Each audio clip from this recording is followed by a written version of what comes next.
Bismillahirrahmanirrahim. Assalamualaikum warahmatullahi wabarakatuh. Salam sejahtera bagi kita semuanya. Yang saya hormati para Menteri Kabinet Indonesia Maju, hadir bersama saya, banyak sekali pada pagi hari ini Menteri yang hadir.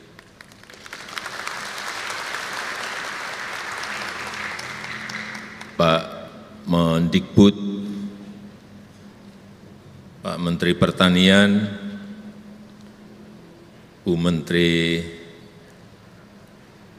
Kehutanan dan Lingkungan Hidup, Pak Menteri UKM dan Koperasi, Pak Menseknek, Bu Menaker, tadi belum kelihatan, sekarang sudah hadir juga Pak Menteri Investasi,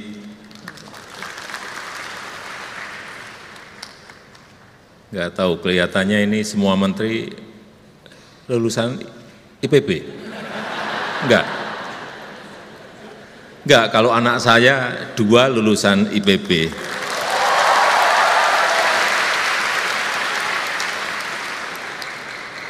Yang saya hormati Gubernur Jawa Barat beserta Wali Kota dan Bupati Bogor, yang saya hormati Bapak Rektor IPB beserta para Wakil Rektor, seluruh Senat Akademik, Dewan Guru Besar, dan seluruh dosen, tenaga pendidik, seluruh mahasiswa, keluarga besar IPB yang saya hormati, hadirin dan undangan yang berbahagia. Pertama-tama saya ingin menyampaikan kepada keluarga besar Institut Pertanian Bogor, selamat Dies Natalis yang ke-60.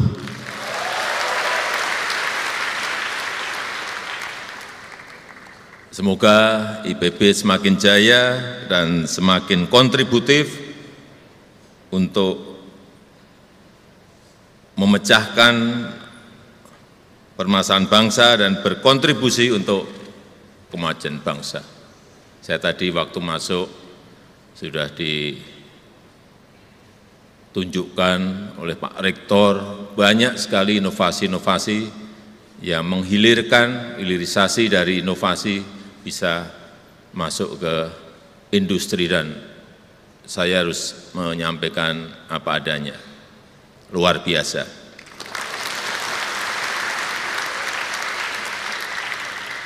Ada cabai yang gede-gede merah gitu. Ada beras yang khusus untuk lahan-lahan tandus, ada yang beras yang 1 hektarnya bisa menghasilkan berapa tadi?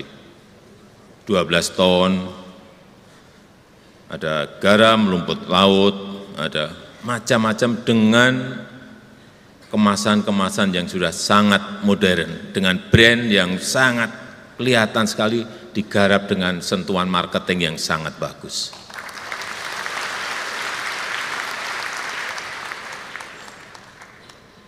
Ini Pak Menteri Pertanian, yang beras tadi diambil itu. Yang cabai gede-gede juga diambil, berikan ke petani sebanyak-banyaknya.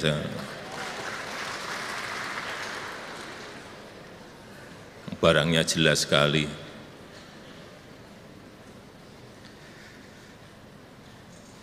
Buat saya IPB sangat spesial, karena sebelum saya terima undangan untuk acara Dies Natalis IPB ini, tanggal 1 September, kebetulan saya nggak bisa, sudah bertabrakan dengan jadwal yang sudah direncanakan. Saya diberitahu, Pak, tapping saja, kirim video. Waduh, bisa dimarahi keluarga besar IPB saya kalau seperti itu. Karena memang sejak awal saya sudah disampaikan oleh Pak Rektor, Pak nanti waktu Dies Natalis ke-60 hadir. Insya Allah saya hadir. Saya sampaikan semangat itu.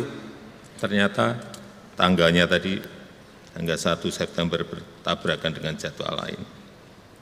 Dan akhirnya pada pagi hari ini kesampaian saya bisa hadir di sini.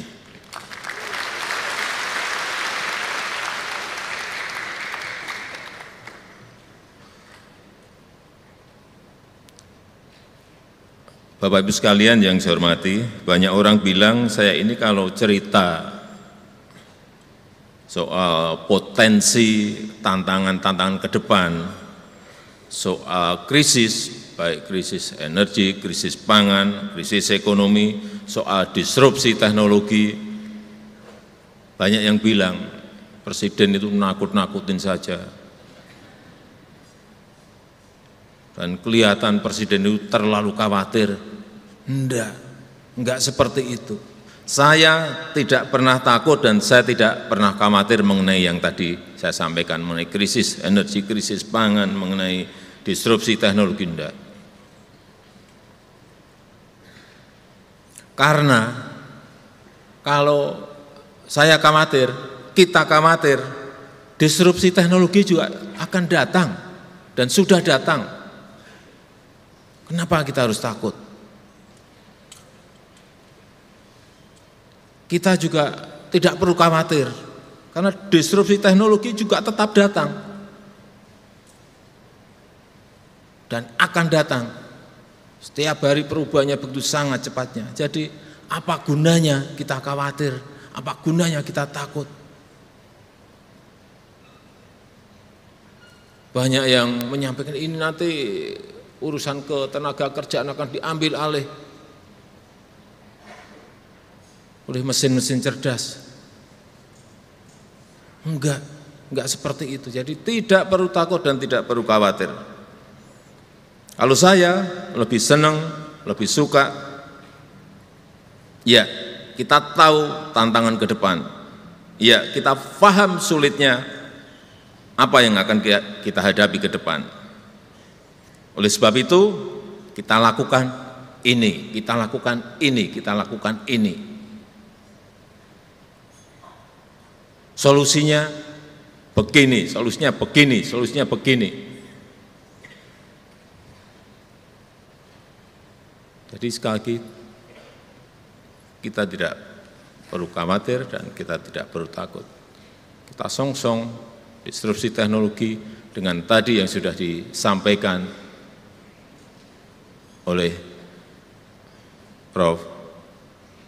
Arief tadi secara gamblang dan menumbuhkan optimisme kita bahwa kita mampu, kita bisa.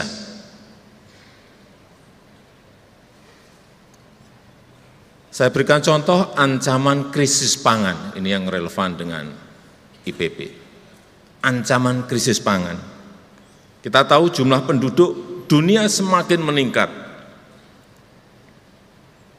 Kebutuhan pangan tentu saja akan naik. Seperti di Indonesia ini kenaikan per tahun 1,25% penduduk kita. Kemudian ada ancaman perubahan iklim. Kemarau, seperti sekarang orang sudah mulai bingung karena ada super El Nino. Kemudian juga kenaikan suhu, kenaikan air laut. Ya kalau kita pikirkan secara ini ya khawatir, tapi saya kira tidak perlu khawatir. Yang paling penting solusinya seperti apa. Kemudian juga geopolitik yang semakin memanas. Rivalitas antara negara-negara besar. Perang Ukraina yang berkepanjangan tidak selesai-selesai. Saat itu saya ingat saya bertemu dengan Presiden Zelensky di Kiev, di Ukraina. Saya diskusi 2,5 jam, berbicara 2,5 jam dengan Zelensky. Beliau menyampaikan, di Ukraina itu ada 77 juta ton wheat, gandum, yang tidak bisa keluar untuk diekspor biasanya masuk ke Afrika dan masuk ke Asia, 77 juta ton berhenti. Karena pelabuhan Odessa diblok oleh Rusia. Dari Ukraina, saya ke Rusia, bicara dengan Presiden Putin, 3 jam saya berbicara. Akhirnya saya keluar lagi angka, Presiden Jokowi, di Rusia ini ada 130 juta ton gandum berhenti. Artinya ada total 207 juta ton gandum berhenti di Ukraina dan di Rusia. Terus kalau berhenti, yang biasanya diekspor, makan apa? Itulah konteks geopolitik yang berhubungan dengan krisis pangan. Di Eropa harga gandum naik, di Afrika harga gandum naik, di Asia gandum naik. Kita semuanya rakyatlah yang dirugikan. Dan lebih repotnya lagi, ditambah lagi kemudian 19 negara sudah membatasi ekspor pangan, menyelamatkan rakyatnya sendiri-sendiri. India baru saja stop ekspor beras.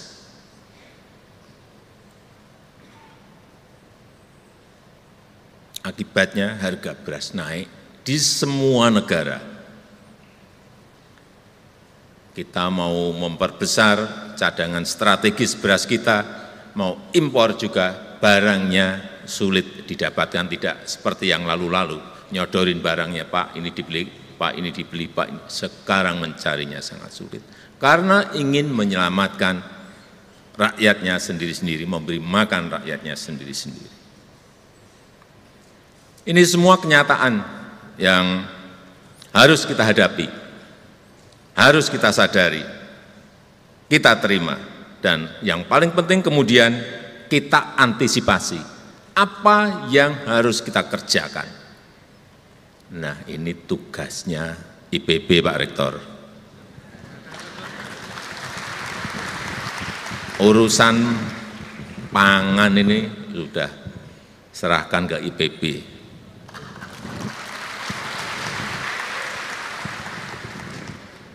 Insya Allah rampung. Saya tunggu apa antisipasi kita. Rencana dan pelaksanaannya harus seperti apa. Oleh sebab itu, dengan tantangan-tantangan yang ada tadi, kita perlu inovasi besar-besaran yang bisa menjadi terobosan, yang bisa menjadi langkah besar kita ke depan itu seperti apa, untuk menjadikan permasalahan pangan dunia sebagai peluang Indonesia untuk menjadi lumbung pangan. Ada kesulitan, ada krisis, tapi itu juga bisa menjadi sebuah peluang, bisa menjadi sebuah kesempatan. Sehingga nantinya bisa justru meningkatkan kesejahteraan petani kita, mensejahterakan nelayan kita, karena ada kesulitan-kesulitan yang tadi saya sampaikan. Di mana menurut saya belum bisa dibilang inovasi jika belum kita ini rada-rada gila gitu. Belum bisa dibilang inovasi jika kita belum dibilang out of mind. Belum bisa dibilang inovasi jika belum dibilang tidak mungkin. Karena inovasi semestinya memang bukan hal yang biasa-biasa saja. Kalau nanam padi biasanya 1 hektar berapa Pak Mentan? Rata-rata kita berapa? 5,9 ton. Ada inovasi baru, hanya 6, bukan inovasi. Kalau tadi yang dibilang Pak Rektor, Prof. Arief tadi 10 atau 12, itu baru inovasi.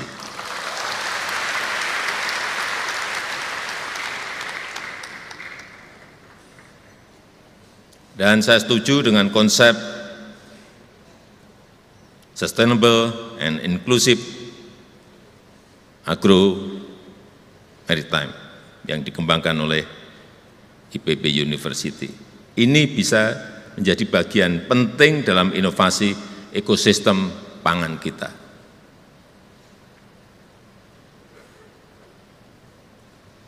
Namun, saya yakin upaya tersebut tidak bisa diselesaikan oleh satu disiplin ilmu saja. Tidak bisa monodisipliner, tapi harus interdisipliner dan bahkan transdisiplin ilmu. Enggak bisa sekarang ini. Semuanya saling kait-mengkait. Dan saya menyambut baik perluasan disiplin ilmu IPB yang tadi disampaikan oleh Pak Rektor, karena memang kita butuh multidisiplin ilmu untuk mengembangkan ekosistem pangan kita.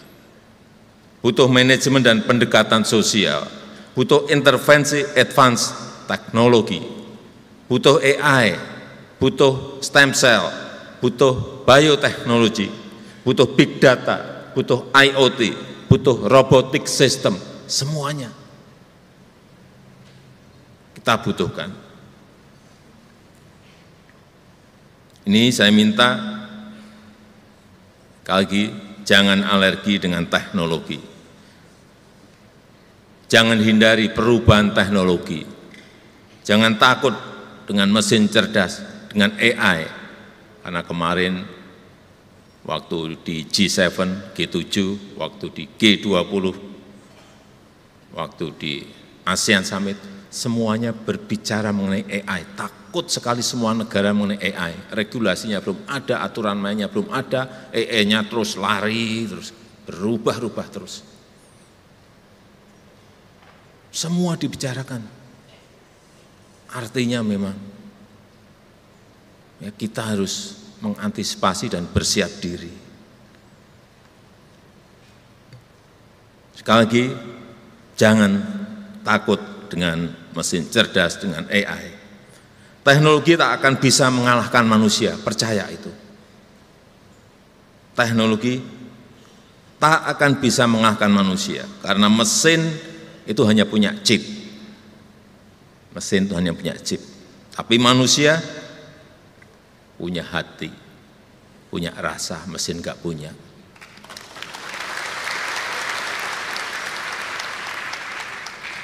Dan saya percaya bahwa ciptaan Allah Subhanahu wa taala akan selalu lebih unggul dan lebih mulia.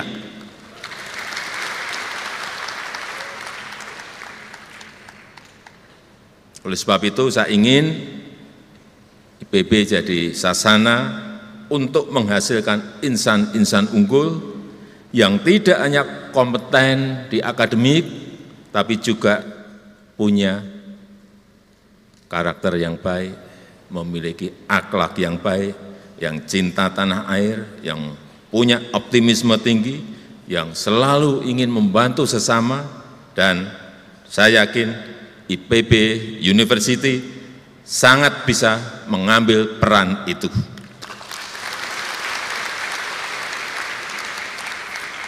Saya rasa itu yang ingin saya sampaikan. Terima kasih. Wassalamualaikum warahmatullahi wabarakatuh.